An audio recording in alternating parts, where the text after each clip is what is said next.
جب نجران کے عیسائیوں کے ساتھ مباہلے کا وقت آن پہنچا، اور اللہ نے قرآن میں اس منظر کو بیان کیا ہے، قُلْ تَعَالُوا نَدْعُ أَبْنَاءَنَا وَأَبْنَاءَكُمْ وَنِسَاءَنَا وَنِسَاءَكُمْ وَأَنفُسَنَا وَأَنفُسَكُمْ ثُمَّ نَبْتَهِلْ۔ اے محبوب ارشاد کر دیجئے تم بھی اپنے بیٹے لے آؤ، ہم بھی اپنے بیٹے لے آتے ہیں، تم بھی اپنی خواتین لے آؤ، ہم بھی اپنی خواتین لے آتے ہیں، تم خود آ جاؤ، ہم بھی خود آ جاتے ہیں، پھر ہم مباہلہ کرتے ہیں اور جھوٹوں پر اللہ کی لعنت کرتے ہیں۔ تو حضور علیہ السلام جب مباہلہ کے لیے نکلے، نجران کے عیسائی پورے کر و فر کے ساتھ اور اپنے لوگوں کے ہمراہ منتظر تھے، تو حضور نکلے تو حضور کے ساتھ حضرت علی المرتضیٰ رضی اللہ تعالیٰ عنہ تھے، آقا کریم کے ساتھ حسنین کریمین تھے اور سیدہ فاطمہ رضی اللہ تعالیٰ عنہا تھی۔ اس طرح کہ حضور نے حسنین کریمین کے ہاتھ تھامے ہوئے تھے اور پیچھے سیدہ فاطمہ تو زہرا رضی اللہ تعالیٰ عنہا چل رہی تھی، اور سیدہ فاطمہ کے پیچھے حضرت علی المرتضیٰ چل رہے تھے۔ حضرت فاطمہ پردے کے حصار میں تھی، لیکن اس کے باوجود عورت کا باہر انتہائی مجبوری کی حالت میں اللہ کی توحید کی گواہی دینے کے لیے نکلنا بھی پڑا۔ تو اطراف میں بیٹے ہیں، سامنے باپ ہے اور پیچھے شوہر ہے،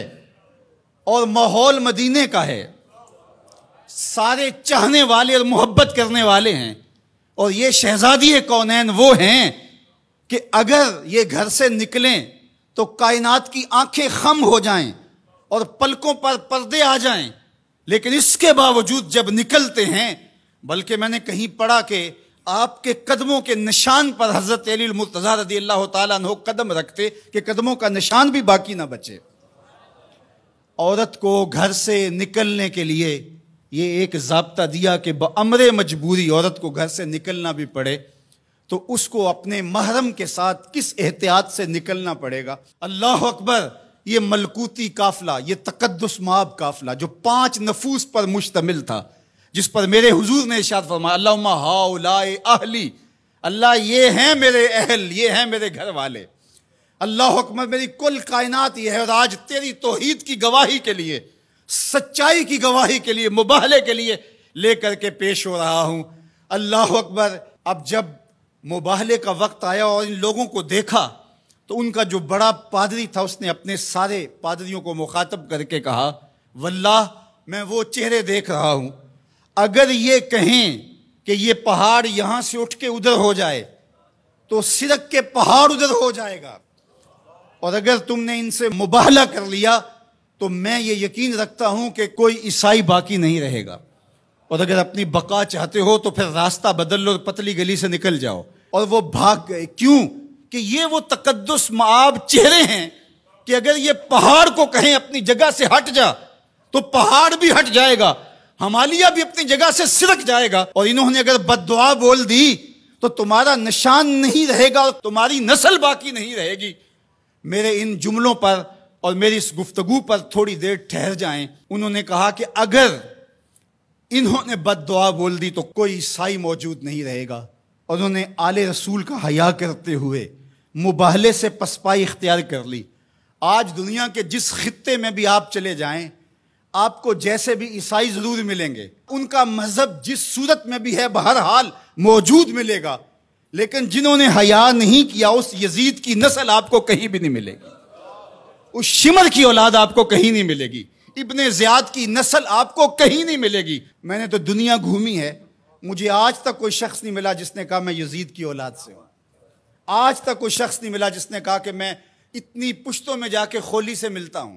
کسی نے یہ نہیں کہا کہ میں شمر کے نسب سے تعلق رکھتا ہوں، لیکن کائنات کے جس کونے میں گیا ہوں کسی نے کہا میں موسیٰ کاظم کی اولاد سے ہوں، کسی نے کہا میں جعفر صادق کی اولاد سے ہوں، کسی نے کہا میں امام علی رضا کی اولاد سے ہوں، میں حسنی سید ہوں، میں حسینی سید ہوں۔ تو یار نام تو ان کا باقی رہا، تو یزید کا تو نشان مٹ گیا، تشخص بھی مٹ گیا، اور حسین کے روزے پہ آج بھی جھنڈے جھولتے دکھائی دیتے ہیں۔ فخر کا دل میں دریچہ باز کرنا چاہیے، جن کا تو آقا ہے ان کو ناز کرنا چاہیے۔ ہمارے لیے فخر ہے کہ ہم حسینی ہیں، حسینی ہونا اعزاز ہے، حضور کی آل کی محبت اور ان کی ولا یہ ہمارے سینوں کا اجالا ہے، یہ باطن کی روشنی ہے۔ اقبال کہتا ہے کہ آج اگر آپ میرے اندر ایمان کی حرارت دیکھتے ہیں اور اسلام کا حقیقی فلسفہ اگر میرے نوک قلم سے ٹپکتا ہوا دیکھتے ہیں تو یہ نور، یہ اجالے اور یہ روشنیاں مجھے نصیب کس چوکھٹ سے ہوئی؟ از ولائے دودھ مانش زندہم، میرے باطن کی حرارت اور توانائی کا سبب یہ ہے کہ میں حضور کی اولاد سے پیار کرتا ہوں۔ اللہ اکبر، در جہاں مثل گوہر تابندام، کہا کہ یہ عکس جمال رسالت معاب اور پھر عکس اہل بیت نبوت ہے کہ آپ کو میرا چہرہ چمکتا ہوا دکھائی دیتا ہے، تو یہ زندگی اور یہ حرارت جو ہے وہ اہل بیت نبوت کے سبب سے نصیب ہوتی ہے۔